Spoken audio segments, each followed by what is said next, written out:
Hey everyone, it's José Rosé coming back with another video before anyone tries it. Yes, this is the same shirt because yes, it's the same day that I just filmed the other video. But no, I'm not still at the place that I was just at. I figured new place, like new video, new place. It makes sense. This is another place that I love to go to. I think I'm not going to say the names anymore because I don't know who's watching these videos, who will watch these videos, just to be safe. If you're in my personal life, of course, I will tell you where I go on my walks. There's a lot of places. Right now, I'm sitting kind of like, there's like a trail that goes through here, but it's kind of like a mini field. It's kind of secluded, like there's literally trees. Can I show you? Hopefully I can get the camera back. See a little kind of field and stuff. That's what's behind me. That works. So the reason why I wanted to film, because I was debating, I was gonna go home, make and eat dinner, foodie, but I really felt like the things that I was talking about in the last video and was starting to talk about, it makes sense to do the next video, because I don't think it's gonna be the second part of it, but it was like the themes were going in order. My coming out story is what this video is gonna be about. So I kind of already gave a little bit of the context of what it was, like the setting. So I was in the apartment that I grew up in the town that I grew up in. I was with my friend, if you guys remembered, we're gonna say M.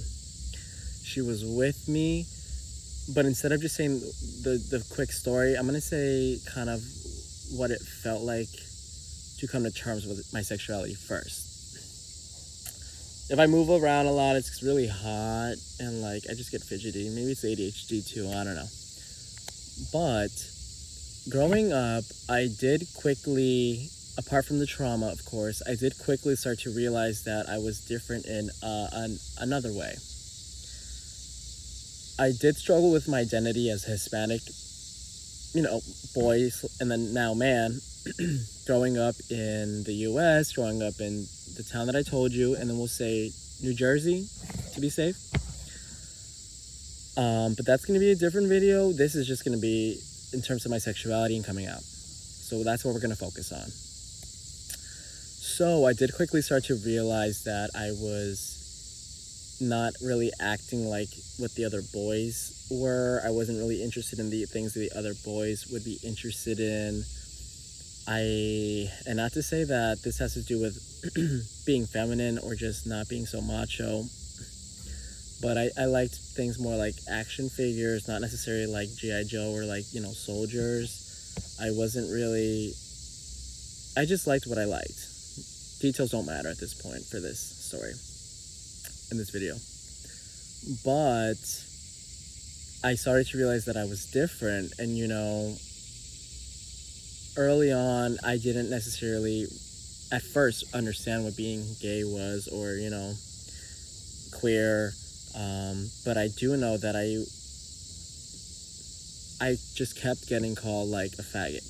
I already touched on how I was getting called by that by my brother, literally by people who didn't like me or people who wanted to fight me. Whenever I would stand up to certain people, they would try to use that to kind of like fuck with me. And I'm not gonna lie, I'm gonna be honest, early on when I was younger, that would kind of work. I didn't really show it, but deep down, like, that would kind of hurt because I'm like, so it's not just being gay, but like you're using it as a weapon. You're calling me out of my name and a derogatory term. But I was always a fighter, so just know I was giving the energy back. But I bring that up because it was very confusing for me. I mentioned I came out at 13. So you have to kind of think about, or you should think about, what led me to that point to, one, be comfortable enough or to want to say that I was at that young of an age. And I'll tell you why. But also, like, I was not having crushes on girls up to that point. So to give you a refresher, 13, when I came out to my mom, was the summer after middle school, about to go into high school. But my friends were told earlier in summer. And I can't remember if I told anyone before that, because I remember being scared too. But I do remember that the day I decided to tell friends, it wasn't just one or two of my best friends. Like I literally remember, and I actually wrote it down in an old ass phone that I used to have growing up. It was like 14 different names. And before you say, whoa, like, okay. I told at first my closest, bestest friends, which I'm sure were a handful. But then after each time, like, you know when you're going on a roller coaster and you're like, especially the first time, and you're like really, really nervous and really, really scared. And it's like you have this feeling of like I don't know if I'm gonna survive. Like, I don't know if I can handle this. Like, I want to get off of this. Like, I just can't do this. But then once you,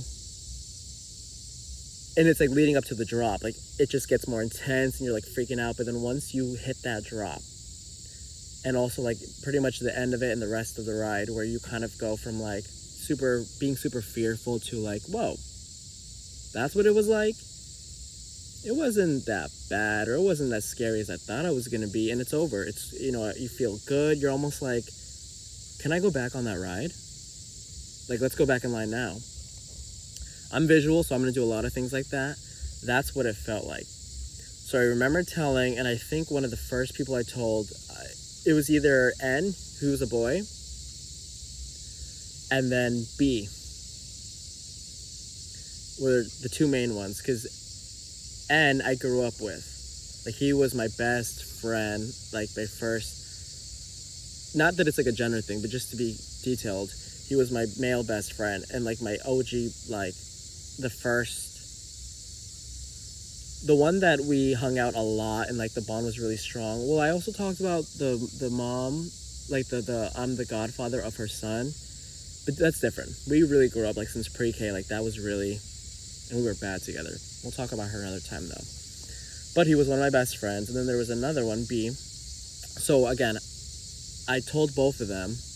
Up until telling them, I was so scared. Like, I knew they loved me at that, what we knew love and friendship at that age. I knew they were gonna have my back no matter what. Actually, the girl, I kind of thought she was LGBT. Fast forward, she ended up being. She never claimed that. I don't know if she hasn't. I know it took a while, but irrelevant. I told them, and the fear just diminished. Like, I went from being so scared to, it was almost like a quick confidence. Like, it was almost like I'm so scared to do this, to when can I do it again? Like, that's what it was like empowering. It was very empowering. So that's why I ended up telling like 14, like literally 14 different people. I don't think it was the same day, but I'm sure a lot of them were in the same day. But, you know, then after those 14 closest friends, something in me wanted to tell my family. Now, before, you know, some of you might say, well, that's really, really, really young to know, yada, yada, yada. Maybe for you. Maybe they'll say, well, how could you just come out and say that? What if it changes later? What if it wasn't true? What if you didn't really understand? You know who you are and you can understand things. Maybe you won't fully understand things and grasp them, but you always know who you are. It's not like I was like 5 years old, or you know what I mean, like 13. Don't get me wrong, I'm not like an adult or anything, but because of what I went through, I really started to dissect who I was slowly without realizing it. So I decided to do it. I knew, so context. My family, blood-related family, because that's all they are, they grew up Christian and Catholic. So yes, religion is going to be a major thing in this video, or at least for this coming out story. They were Catholic and Christian, still are, but the fake kind. The kind that I'm sure you guys will see in your families or see in general around. I mean, I hope you don't, but the kind that cherry pick what they want to talk about, or pick and choose what they want to talk about when it benefits them. So I have family members and they were doing these things that cheated, were unfaithful, committed adultery. We know that's bad in God's eyes. People who were divorced. Oh, and again, I'm not agreeing with any of this. I'm just being blunt about it. People who've gone divorced and who've had multiple partners. That's frowned upon, apparently. People who put hands on their kids, put hands on their spouses, people who steal, people who just are like alcoholics and just drink nonstop. And it's any occasion looking for a reason to drink. And I'm not talking about like, let me drink a little bit, like full on drink. Actually, a lot of people would drink and drive. So just to give you an idea of the many different things, to show you that these weren't, and I'm not saying that if you necessarily do or have done these things, you're automatically a bad person, but I'm saying for you to pretend you're perfect in God's eyes, or that you are this perfect little saint when you're doing all these things behind closed doors, and you're lucky I'm not saying names, because I could do that, but that's not what this is for. That's not what these videos are for. My stories, that's not what my stories are for. Believe me, I've stood up to all of these people to their face, because you guys should know and will know that that's exactly who I am. I tell you to your face direct. But, so these were the people that, you know, I knew once they would find out, I kind of already knew they were going to judge me and treat me differently, and like it was going to be about them, not about me and like being a family. Like I already knew that, because when I was going through the things that I talked about in the last video, no one had my back family-wise. No one bothered to check on me. No, you know, everyone knew that this abuse was going on. I was so vocal about it. They actually would label me as a liar and say that it didn't happen, because remember, my mom was their sibling. If I'm talking about my uncles and aunts on my mom's side, no hate on the people towards my dad's side. My dad, a lot of hate, or not hate, but like there were a lot of issues, but his other family loved them. I never actually came out to them though, so I don't know if that will change things, but we'll find out later. So I knew it was going to be an issue, and telling my mom, I just knew it. But to jump back to what I was saying, how like I was very unsure of what was really going on. Like I was like, should I tell people, should I not tell people, like family wise? And I did say before, understanding the whole being gay was kind of, I didn't fully understand it. I knew that I was attracted to guys. That was easy to understand. Like that was obvious. Growing up, I would always, like if my mom was watching a soap opera, I would, it's a little embarrassing, but it's the tea. When my mom would be watching soap operas, you know, they have like attractive people in general, females and guys. I never cared about the ladies. I just never, like, it didn't matter to me. It really didn't. But whenever there was guys on the screen, and yeah, they picked stay on track. They would pick the hottest guys. Like they would always be shirtless and like super ripped. And like I knew early on, like I was just attracted to that. I was like, I don't know what exactly is there or what this is, but you know what? Let me watch these soap operas with you. Let me hang out on the couch while you're watching them. You know, the stories are interesting, blah, blah, blah. No, I knew why I was there. It was for the guys. That's like still the only reason why I'll ever watch a soap opera. The acting is not it. The drama is whack. Off topic. So I finally decide to tell her. And I kind of told you what went down, so I'll jump to the fact that, or I'll just quickly go through it. So I decided to tell her. I was like, Mom, yo soy gay. Mom, I am gay. And it was like a quick denial thing. It was almost like she brushed it off so lightly. Like, it was the weirdest thing. It was like as if I said, like, I'm Hispanic. Or, Mom, I'm your son. Like something that, like, to her, it seemed like I almost didn't say anything. That's what I mean. Like, it was almost like you didn't say that. Like, it was like nothing changed. And I could tell because of that, you're not really listening, and you're not going to listen to what I'm saying. Like, it's going in one ear, out the other type thing. She literally was like, here's money, go with your friend and go get pizza. So I was with one of my closest friends, someone who I actually used to date back in the day, so it's kind of funny, but she was there with me in support. I'm not gonna lie, was I happy that the villain handed me $20 to go get pizza? Oh, I was thrilled. I was, yes, I'm going to a Pizza Star. Like, shout out if you know where that is. But later on,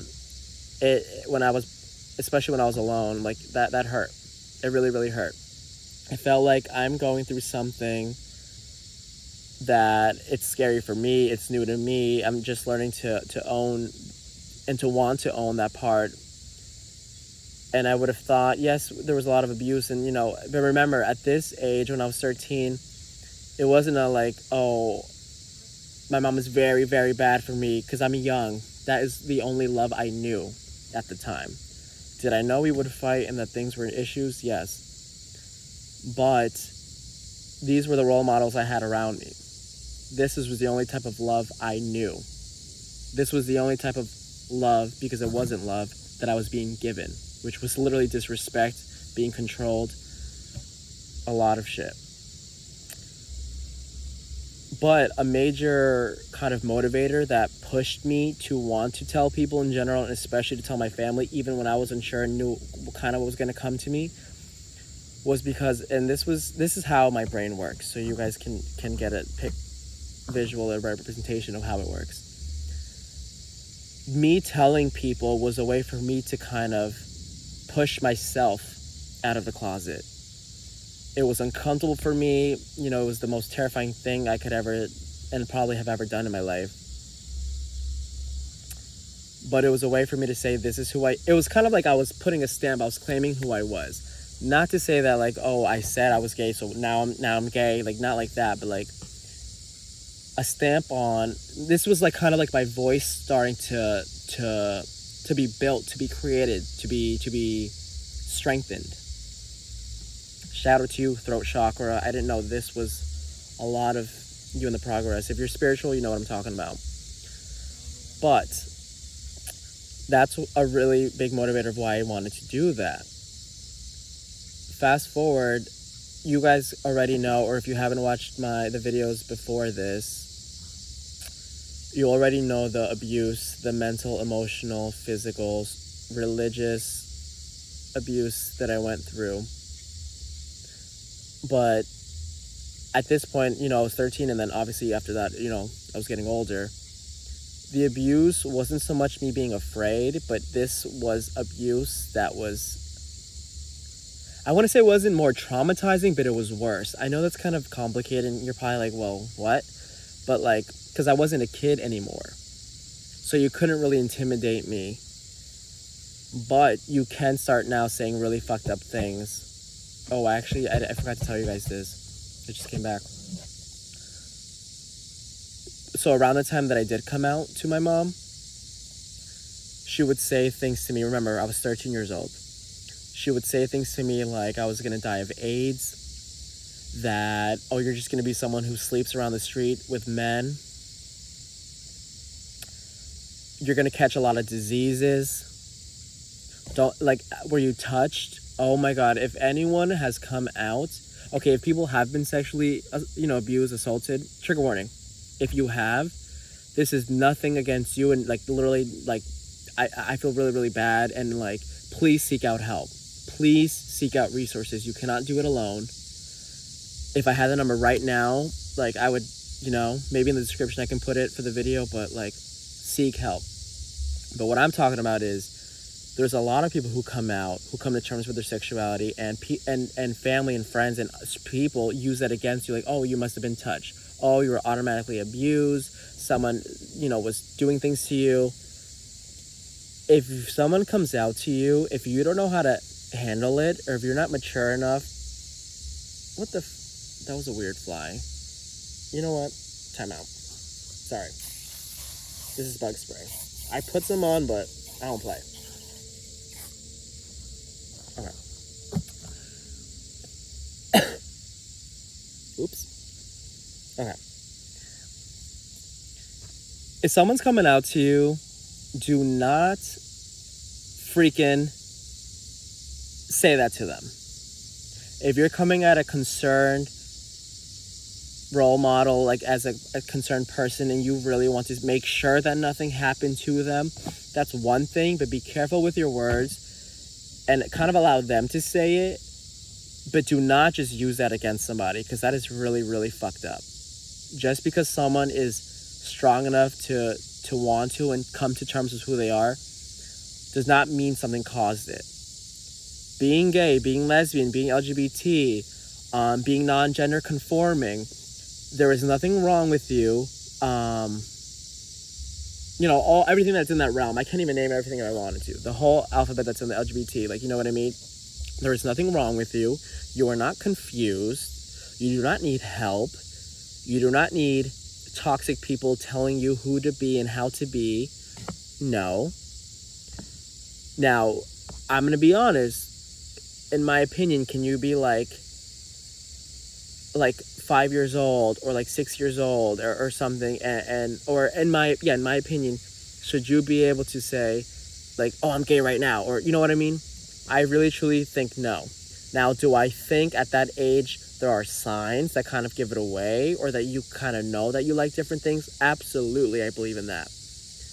But again, when I have kids, I will be able to educate them and have talks with them how I see fit. If you are a parent who goes out of your way to really protect their child, like, this is kind of not super relating to this, but like, do you know those parents that like allow their really young boys to wear like girl clothing or paint their nails or play with dolls, and vice versa?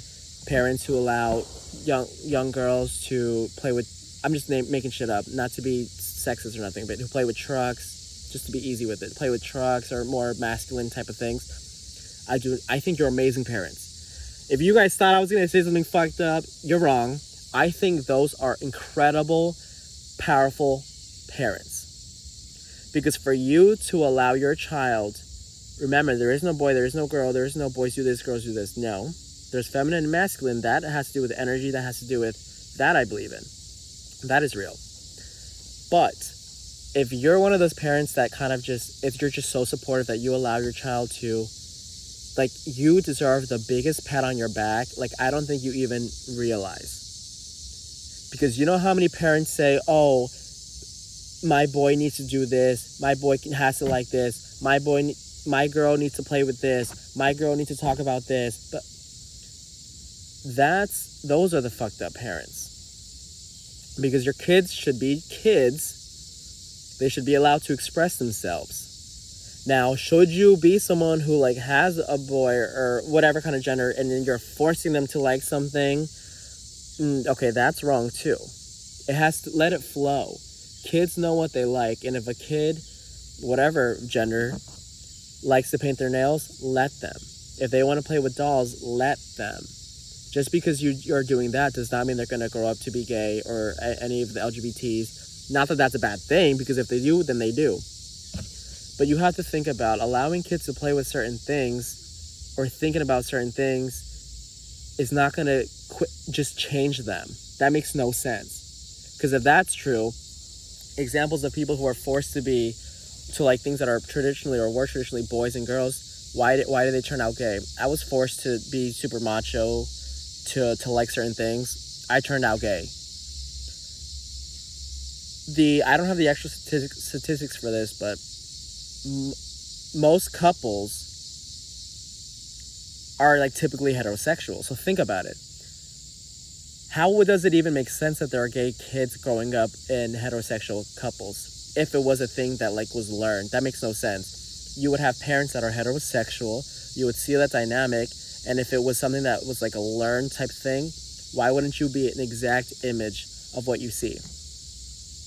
Because we all know, or you should know, there's like nature versus nurture. It's your DNA. Things play a role. It's your experiences, the things you go through, the trauma, the good things, the bad things. It's who you are as a person. It's your level of, like, it's so many things that can determine that, and determine a lot of things. So to go back, I was struggling with being okay, but I knew that I needed to do it for me. And I thank God literally so often. I pray every day and every night, and I'm better with doing it during foods. But I am so thankful that I was able to make that huge jump for myself. Because if I didn't, I really do not know if I would be the same person that I am right now. I don't know if I would be able to be as accomplished as I am right now. Not even just in physical or material things, but I'm talking like spiritual, mental, emotional. I don't know if I would be as whole as an individual, so wholesome, so fulfilled. This resilience, like, I really don't know. I would probably, or a potential would be me living a lie. Like, how many adults are have families, but they're cheating with like the same gender, or like they have kids, and then later on they come out like, no shade, but I would never want that for me, to be able to destroy a family because I'm too selfish or I'm too afraid to own who I am. Like, that will never be me. Ergo, trying to heal before I have kids. But that was what's going on. And now to go back to the abuse, things got worse. Now my mom, and I'm talking on a daily constant battle. I was getting told shit from everyone outside of my home. You're gay. Why do you do this? Why do you walk like that? Why do you talk like that? Why is your voice high? Why do you use your hands like faggot? Like, all these things. Then at home, the same exact stuff with physical abuse and emotional and mental abuse put on top of it. I don't know what my mom was thinking, if she really thought she could control that, but it seemed like every time she would try, it's like I rebelled more. But little did she know, she and everybody in my life who was trying to tear me down, you guys were just building me stronger.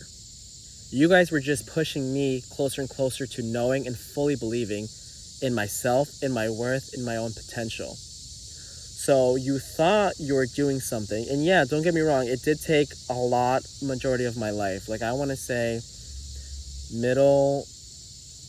early to middle to post-college was when I really started to like fully own all aspects of who I was.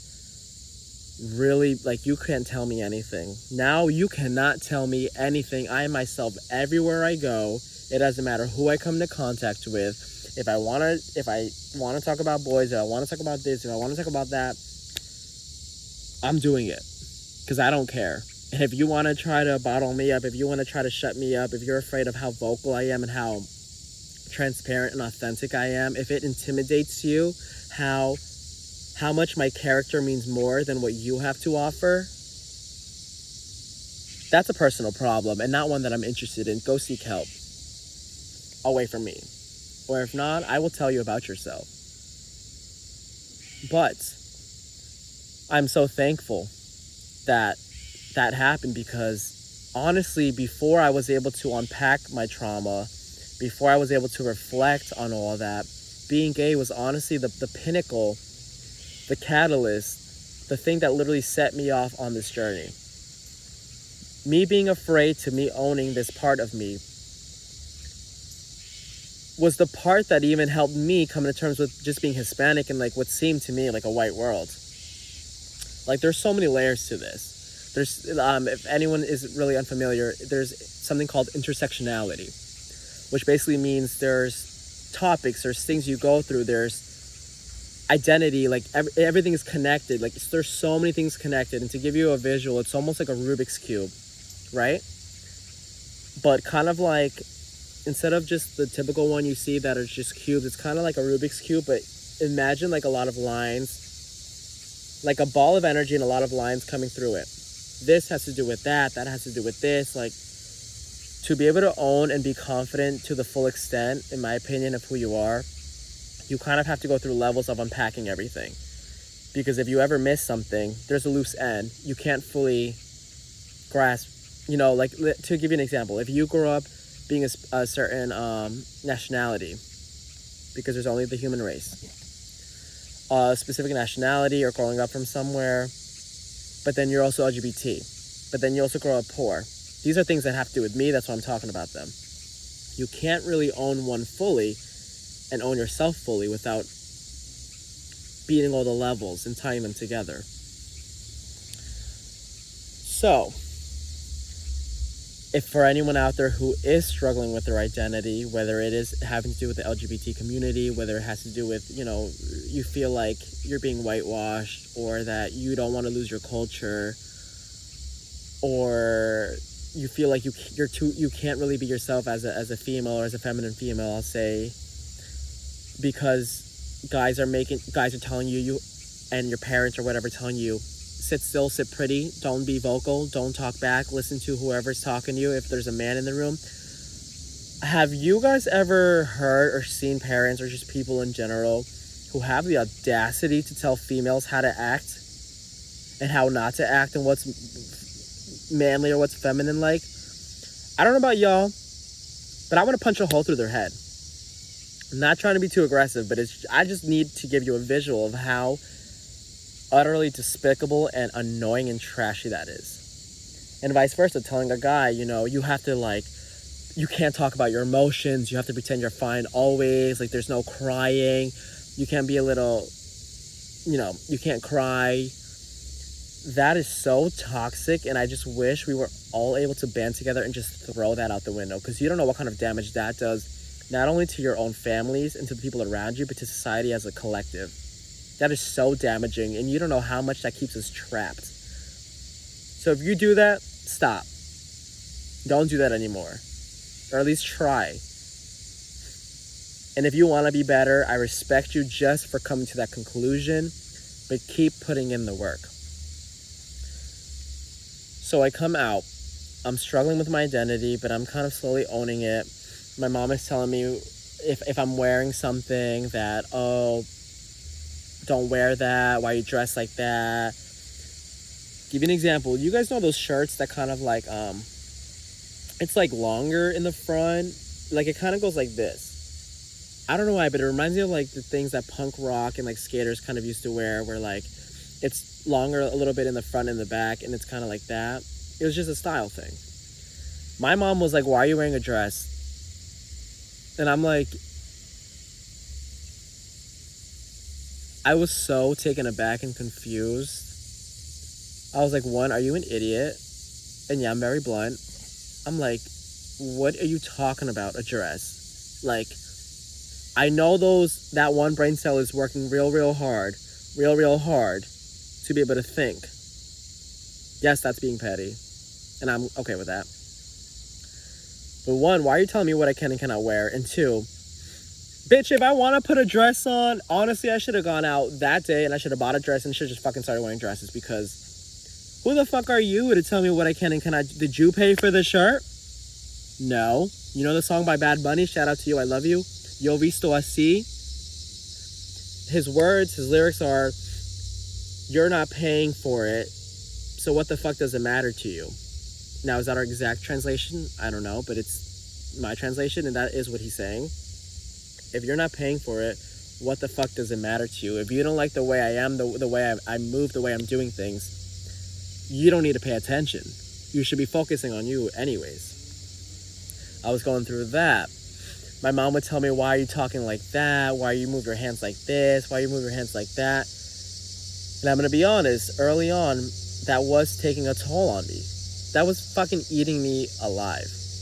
I told you I was getting shit like that from all areas. And yes, I was this strong and could be the strong person at times. But behind closed doors, I was breaking down. I can literally recall how many times, or just a lot of times, going to bed crying, hating myself, wanting to fully own who I was, but hating myself, saying, why was I like this? Why did I have to be gay? Feeling confident, gaining confidence isn't just oh, you're confident? That's that. You have, just like healing and everything, you have days that are amazing, days that you kind of relapse. I'm not trying to trigger anyone by using that word, but it's just the perfect word to say, days you make so much progress, and days it almost feels like there's no progress made at all. It's like a limbo. I would go to bed crying. I would hate who I was at times, and be like, I was allowing what people were saying about me influence me. And that shit is so sad. That doesn't happen today.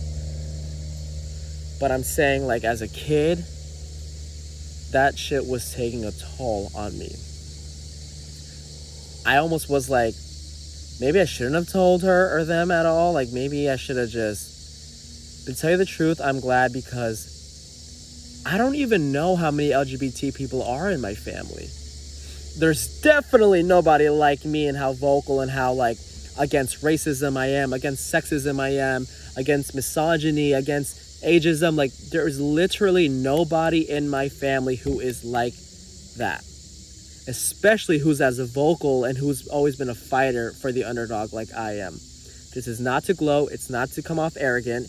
It's to come off so proud that I went from a place of being the black sheep, being almost like I'm crazy because everyone is so different than me, which makes me bad because they're normal. I'm the crazy one. Going from there, moving into, especially now, I'm the black sheep. This might sound arrogant, but that's okay. Because I've worked very hard to get to this point. And it's confidence, actually. Capital C on that one. Now to being, I'm the black sheep. I say whatever the fuck I want to say in my mind. Do I have to go around hurting people's feelings and like being a bitch? No. Can I? Absolutely. When I need to? Absolutely. But I'm so confident in when I would go to family parties growing up, and people in my religious family who know God, literally knew Satan, not God. You were tricked. Sorry to wake you up. Who would literally talk about racism, talk about, and I don't want to hurt. Okay, I'm not going to use specific groups of people. But, this group of people is so bad. They do this, they do that. They don't work for themselves. Almost like they were on a fucking mighty horse because they felt, as Hispanics, we were better than certain people. One, you need help. Like, you need a lot of help. Please get it real soon. If you need resources, I got you. Females have to be like this. Females have to do whatever their husbands say. Anyone out there watching my videos, please don't tell me you're allowing anybody to control you and tell you what you can and cannot do with that body, that mind, and that soul. There's only one person in charge of that, and that is you, whoever's watching this. If you want to wear what you want to wear, bitch, and not bitch as in, just bitch as in, I love to curse, and bitch and fuck are my favorite words. But bitch, like, person, if you want to wear that tight ass dress, I don't care about gender or non-gender, you wear that tight ass fucking dress, you get the fucking cutest heels to match with that shit, you flaunt your hair, if it's long, if it's not, if it's a wig, if it's clip-ins, you strut that shit. If you want to wear in baggy ass clothing, remember, same theme, doesn't matter the gender, whatever, because that's what you want to do. If you want to skateboard, if you want to paint nails, if you want to be into beauty, if you want to, you do that shit, because you have one fucking life. If we all die tomorrow, would you be happy with the life you've lived? Would you have said you've stood up for yourself how you deserve to have? Would you say you've loved yourself and the people that deserve it around you? Would you have given them that love? If we all die tomorrow, right now, would you be satisfied with the life you've lived? I wouldn't. As in, like, okay, personally for me, have I done a lot and am I grateful for the stance that I'm in and have been? Yes. But there's so much more. I'm so young. Like, there's literally so much more out there. I still have yet to fall in love and it be that amazing soulmate. Like, that is what I'm yearning for. Like, that could be a different video. But look, now I'm thinking about that. Okay, rewind. Whatever you want to do, you need to do it for you. Now, I understand if you're living with parents, if you feel like you need to protect yourself in terms of your sanity, your physicality is in danger, is in jeopardy, please be smart. You don't need to come out guns a-blazing, windmilling everybody, physically, spiritually. You need to be safe. You need to be smart. The reality is sometimes by owning who you are, people do get thrown out on the street. People do start getting abused. I've told you the stuff that I've went through. That is a reality that you need to think about, and you need to be smart, but maybe just better prepare for the future. Like, I wish I had better prepared for the future. Like, my being better prepared was turning it around and being better in school. It wasn't just to gain, you know, a little bit of acceptance from my mom. And I don't know if I talked about that in this, but I did in a podcast that I was in. Oh my God. I was in a podcast. That's a video coming soon. What happened? But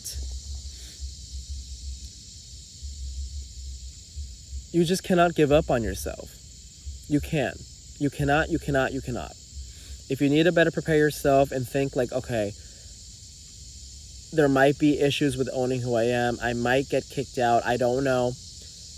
Maybe you wait until you can work and save up some money and stop buying shit that does not matter. Stop buying toys that don't matter. Stop wasting your money on trying to impress people by having the best shoes, having the best phone. That's really, really whack, corny. You're a cornball. You're a corn dog. As one of my best friends would say, you're corny. That was corny. Shout out to you. I'm going to say T. The good T that I've used your name in the past. I love you. The mother of my godson. But that's true. That's trying to impress somebody. How about you impress the only person that matters, and that's you yourself? How about you own who you are and you fight for that so other people beneath you, not beneath you as in like younger than you or people who haven't come to terms with as much as you have, why not fight for your self-worth, your happiness, the life you deserve, so someday, some way, someone can see that and want to do the same for them? Like, it's corny. Let's not stay stuck in all these toxic family dynamic systems, toxic family patterns. That was like 10 words. And I'm sure a lot of you can see things, you know, maybe it's not exactly the same as my stories, but there's always toxic family patterns. Now, are there some families that probably have worked better, can vibe better together, can be more honest and open, communicate? Absolutely. But just look around. Mental illness, for example, bad parenting, shadiness, manipulations. It might take time, but that is all around. Fake love, people just saying things just to use you and abuse you. If you don't own who you are, how are you able to ever stand up to that? And a thing that I've done with perspective, what the hell was that? When I have kids, I don't want my kids to ever have to go through what I did. I want my kids being able to come to me and wanting to come to me and me being actually the first person they come to me when issues happen. In order for that to go down, they have to be comfortable with you, right? I've never gone to my family with anything because of what they did to me. My best friends, my sisters, were the ones I've gone to, and I still go to this day.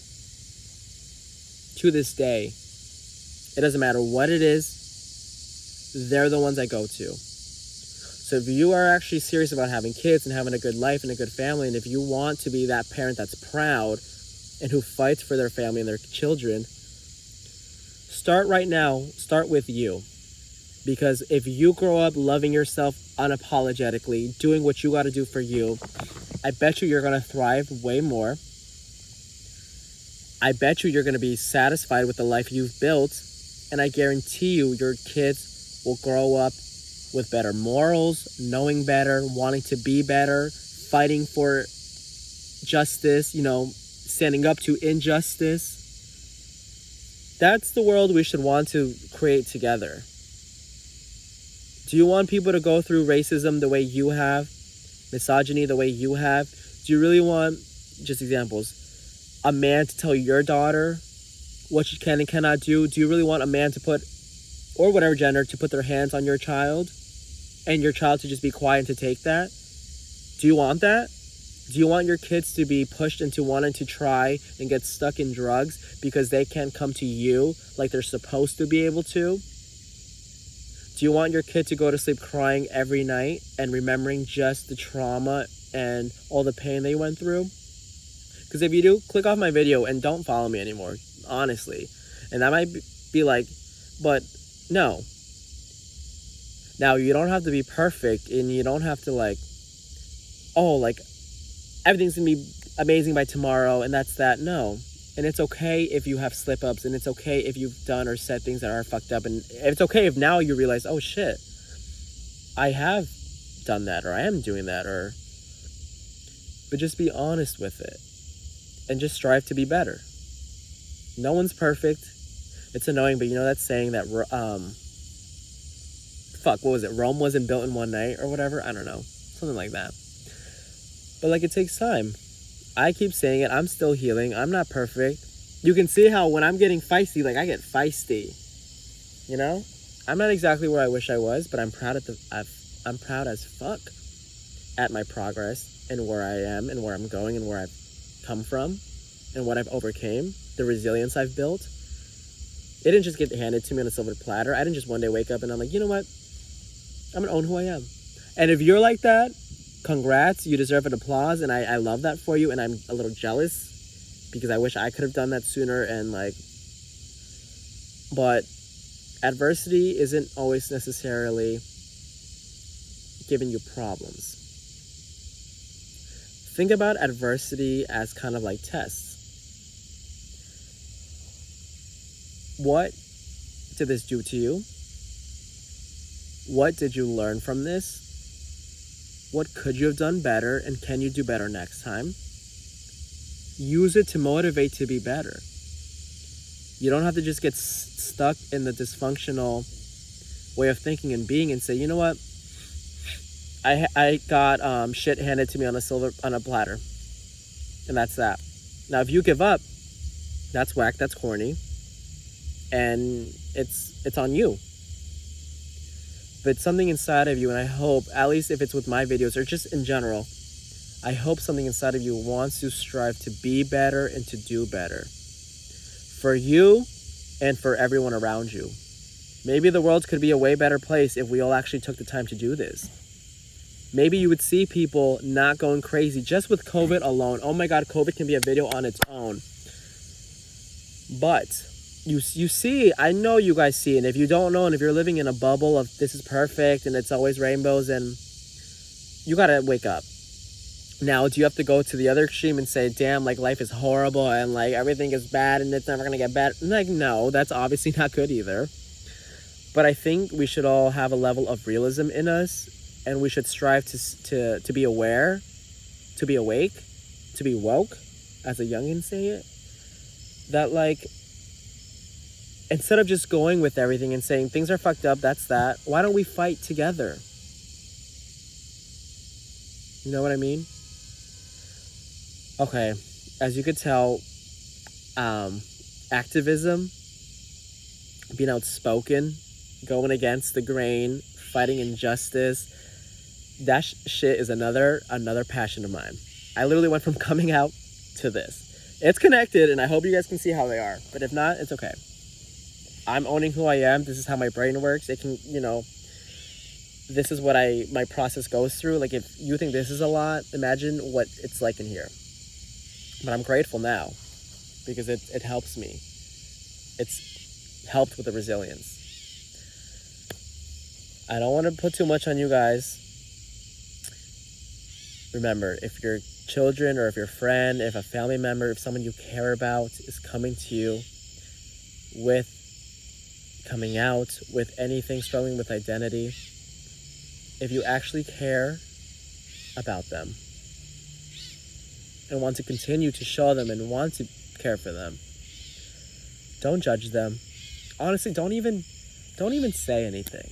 Like, it's okay to ask questions as long as it's coming from the heart and you're not trying to intentionally hurt them. But let them tell you how they feel. Don't tell them how they feel. Don't make assumptions up. Because one, if they're coming to you, that's because some part of them respects you or wants you to be okay with it.